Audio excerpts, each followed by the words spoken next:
e sai jogando. Lance individual, arrumou pro Arrascaeta, bateu Gabriel!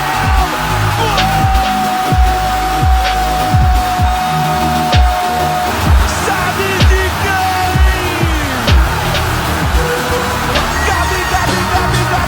Gabigol!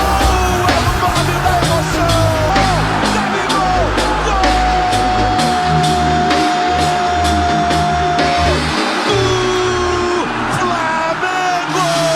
De pelo menos 1.000 pessoas no estádio. Então essa é a situação aí de público nos estádios. Para a Conmebol Libertadores apenas foi uma liberação da Conmebol. Mas aí, Marra, assim, é que esse assunto para mim é chover no molhado, né?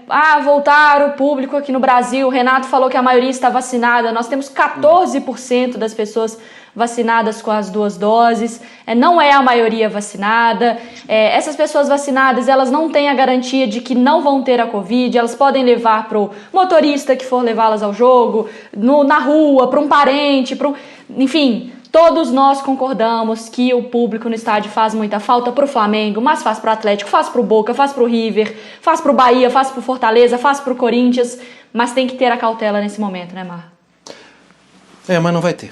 Eu já tô meio assim, entendendo que depois desse sinal verde da Conmebol, acabou a proteção. Porque eu também tô louco para ver o público no estádio. Claro que sim, mas no momento certo. A própria Premier League vai ter o pronunciamento do primeiro-ministro agora, Boris Johnson, no dia 19. Eu acredito que a Premier League também vai liberar as barreiras, sabe? Aquela de apresentar um atestado, de apresentar o PCR, de apresentar a vacina. Eu acho que isso só vai ser necessário para viagens ali no Reino Unido e para fora. Para ir aos eventos esportivos, não acredito, eu acho que vai estar liberado. Mas lá na Inglaterra, no Reino Unido, o nível de vacinação está assim, bem adiantado, né? Enquanto aqui não chegou a vacinar 14, lá já chegando em 80%, 70% da população já vacinada em 2 doses, já imunizada. Então é completamente diferente. Eu acho que as coisas vão voltar ao normal aqui antes do que a gente espera e antes que o bom senso espera, infelizmente. Tem aí 2 discussões, né? A Conmebol, quando ela libera, ela tem uma responsabilidade na questão de organização do torneio, certo? Ela não tem capacidade, não tem competência, não é a função dela avaliar se o estado de São Paulo, se o estado de Minas, se do Rio de Janeiro, eles já têm condições de receber ou não. Por isso ela passa para as autoridades que têm que ter essa competência. Mas quando ela libera para cada um decidir, pode ser que, de repente, em um mata-mata, um time jogue com torcida e outro não. Sim. Isso desequilibra, Marra e Prats? Sim, desequilibra. A pressão da torcida Vocês não entendem que é a melhor solução? Não, eu acho que a melhor solução é esperar um pouco. A Conmebol deveria ter tido um pouco mais de mão na consciência, Bruno. Se existe um desnível na vacinação no continente, espera. Você não, gente, já está sem público há muito tempo mesmo. Espera um pouquinho. Sim. Mas a Conmebol tem a necessidade de agradar as federações, de ficar bem com as federações. Por isso ela faz política, infelizmente.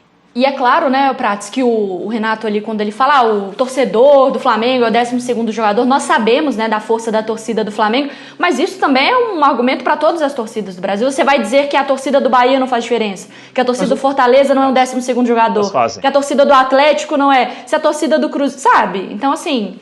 Não é uma coisa só... dos protocolos, né, Mariana? Ele falou com segurança e com protocolo, assim.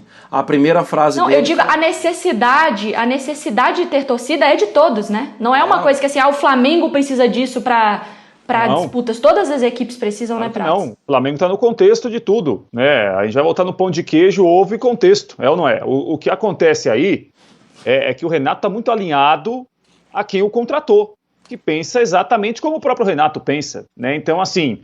Aí uniu o útil ao agradável. O Renato tem que ter muito cuidado quando ele, como técnico do Flamengo, ou como alguém do futebol, porque o futebol também forma muitas opiniões e ajuda a reverberar verdades e inverdades. Quando o Renato fala que a maioria da população brasileira está vacinada, ele não pode dar essa informação.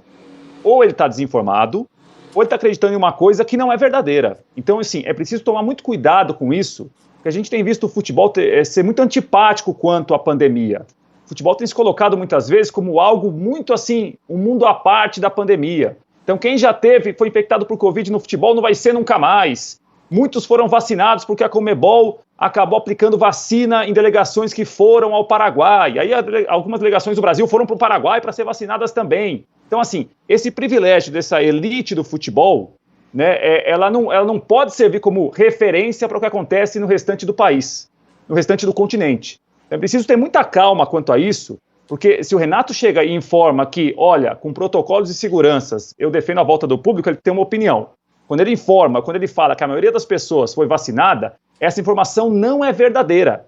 Isso é reverberado e vira verdade, porque hoje no WhatsApp você recebe uma linha, você acredita numa linha e não em artigos, e não em especialistas que conhecem e acompanham a área. Então eu peço muito cuidado com isso, porque o Renato não foi o primeiro, eu acho que não vai ser o último a falar coisas que não estão acontecendo. É preciso ter muita calma e muito cuidado com essas informações que não são verdadeiras.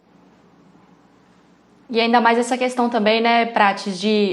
muita gente já teve a Covid, mas, enfim, outras têm a reincidência, né, tem as novas variantes. O pessoal tá participando bastante aqui na hashtag, eu já vou chamar o Gustavo Mel, direto da Argentina, para falar conosco, mas o pessoal falando de Eurocopa, a situação é diferente, né, Bruno? Não, desculpa, o início da coletiva ontem foi assim, né, com essa desinformação.